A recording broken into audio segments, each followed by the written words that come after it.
अस्सलाम वालेकुम dear students, आप देख रहे हैं सैयद अली अकेडमी और हाजिर हैं हम लोग क्लास 12th बायोलॉजी के शॉर्ट क्वेश्चंस के साथ। तो यहाँ पर 10 क्वेश्चंस मौजूद हैं और इंशाल्लाह इस वीडियो के अंदर हम इन्हीं 10 क्वेश्चंस को सॉल्व करेंगे ताकि आप स्टूडेंट्स को जो है फ़ायदा हासिल हो सके और सारे क्वेश्चंस आप फिर आसानी से याद भी कर सकें।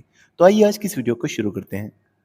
तो डियर स्टूडेंट, सबसे पहले हमारे पास ये पहला क्वेश्चन है, why is the physiological integration of internal body environment important for living organisms के ऑर्गेनिजम्स के अंदर जो ऑर्गन्स है उनका साथ में काम करना ये क्यों जरूरी होता है। तो इसका आंसर भी यहाँ मौजूद है।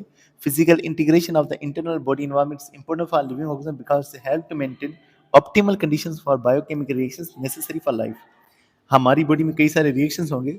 अब उन रिएक्शंस को होने के लिए ये है कि उनके रिएक्शंस के लिए हमारे पास कंडीशंस जो हैं वो उनके लिए मेंटेन होनी चाहिए, सूटेबल होनी चाहिए।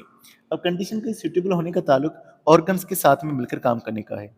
अब कंडीशंस जब ठीक होंगी, ऑर्गन साथ में काम करेंगे तो इससे ये होगा, एंजाइम की एक्टिविटी डिस्टर्ब नहीं होगी, मेटाबॉलिक रिएक्शन डिस्टर्ब नहीं होंगे, सेलुलर फंक्शन डिस्टर्ब नहीं होंगे और ये सारे काम जो है एक खास टेम्परेचर, खास पीएच और खास आयन में काम करेगा, आयन की कंसंट्रेशन में काम करेगा। अगर हमारे पास ऑर्गन्स ठीक से काम कर रहे हैं, टेम्परेचर ठीक रहेगा, फिर हमारे रिएक्शंस भी ठीक रहेंगे। इसी तरह से पीएच भी, अगर टॉक्सिक सब्सटेंस चले गए, पीएच भी मेंटेन रहेगी और हमारी बॉडी के सिस्टम ठीक से काम करेंगे। तो बॉडी के सिस्टम्स का साथ में मिलकर काम करना, फिजियोलॉजिकल इंटीग्रेशन, ये हमारी बॉडी के लिए ज़रूरी होता है ताकि हमारी बॉडी के काम ठीक से हो सके।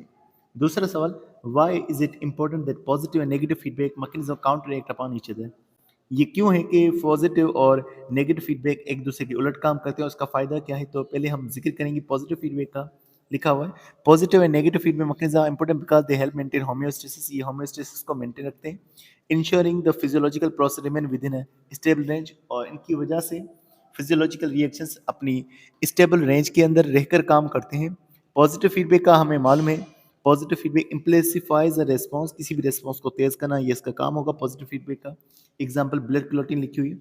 वाल negative feedback counter act, negative feedback उल्टा काम करेगा, रेगुलेटिंग बॉडी टेम्परेचर, जैसे टेम्परेचर बढ़ेगा कम होगा, कम हुआ टेम्परेचर बढ़ेगा। The interaction of both mechanism prevent extreme deviation and keep the internal environment stable. अगर ये दोनों ठीक से काम करेंगे तो इन्वायरमेंट अगर चेंज भी होते हैं तब भी हमारी बॉडी ठीक से काम कर पाएगी। जो चेंजेस ज़्यादा होंगे हमारी बॉडी के अंदर वो असरअंदाज नहीं हो पाएंगी, बॉडी स्टेबल रहेगी। मजीद बात करें, how the aquatic osmoregulators overcome the osmoregulatory problems. जो aquatic ऑर्गेनिजम्स हैं, osmoregulators खुसूसी तौर पर वो किस तरह से पानी के और साल्ट के मामला का हल निकालते हैं। तो सबसे पहले इसके बारे में लिखा हुआ है, aquatic osmoregulators overcome osmoregulatory problems by regulating the concentration of salt in water in the bodies। अब यहाँ पर दो मिसालें जैसे कि हमने पहले बयान की थी इनकी। Fresh water aquatic osmoregulator tend to lose water by dilute urine।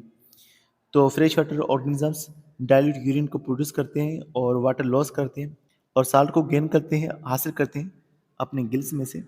While marine aquatic osmoregulators continuously drink water and they remove a lot of salt in the form of concentrated urine। Marine animals की बात करें, बहुत ज़्यादा पानी पिएंगे salt आ जाएंगे, तो salt को भी फिर रिमूव करेंगे और जो यूरिन बनाएंगे जिसमें से साल्ट इनकी बॉडी से चला जाएगा, that would be the concentrated urine. फिर चौथा सवाल हमारे पास मौजूद है, why do animals excrete different type of excretory waste. Organisms क्यों अलग अलग तरह का वेस्ट अपनी बॉडी में से रिमूव करते हैं। इसका पहले ही हमने जवाब दिया था, बुक में भी है, जैसे आपको याद होगा, इन्वायरमेंट अलग होगा तो वहाँ पर नीड भी अलग अलग होती है। मिसाल पानी में रहने वाले जानवरों को पानी की इतनी नीड नहीं होती और वो ऐसा केमिकल बनाएंगे जो ज़्यादा पानी में चला जाए। तो यहाँ पर यही बात लिखी हुई है, animals excrete different type of excretory waste based on their physiology and habitat। For example, terrestrial animals often excrete urea। जमीन पर रहने वाले ऑर्गेनिजम्स यूरिया को निकालेंगे। And some excrete uric acid, और कुछ ऑर्गेनिजम्स यूरिक एसिड को निकालेंगे।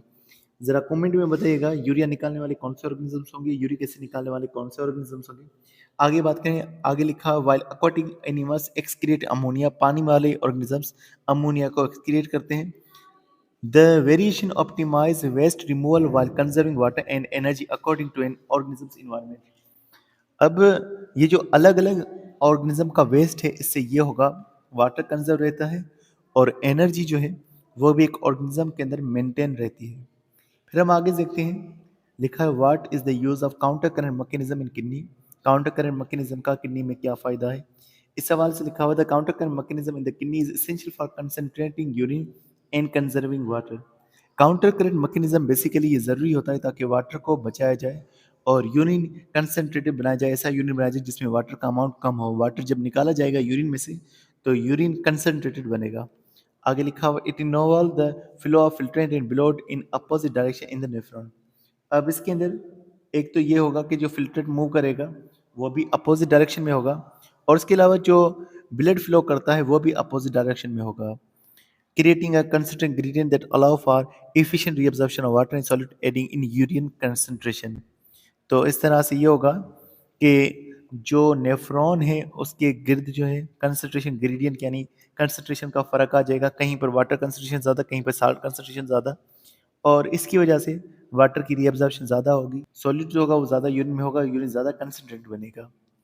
फिर हमारे पास एक और सवाल आ गया, what is the role of kidney as an endocrine organ. Endocrine organ के तौर पर किडनी का क्या काम है? तो हमने कहा था किडनी दो हार्मोन्स को प्रोड्यूस करती है, अर्थ्रोपोएटिन जो कि रेड ब्लड सेल्स की प्रोडक्शन में हेल्प कराता है, दूसरा है रेनिन जिसका काम हमने जिक्र किया था कि ये हमारे ब्लड प्रेशर को कंट्रोल करता है। तो ये दो हार्मोन्स किडनी रिलीज करती है और इस तरह से ये एंडोक्राइन ग्लैंड के तौर पर भी काम करती है। फिर आते हैं हम लोग एक और सवाल की तरफ जो कि हमारे पास मौजूद है, how are kidney stone forms. Kidney stone कैसे फार्म बनते हैं, रेनल स्टोन कैसे बनते हैं? तो इसके बारे में लिखा हुआ है, kidney stones form when minerals and salts specially calcium oxalate in the urine crystallize and clump together and form hard mass.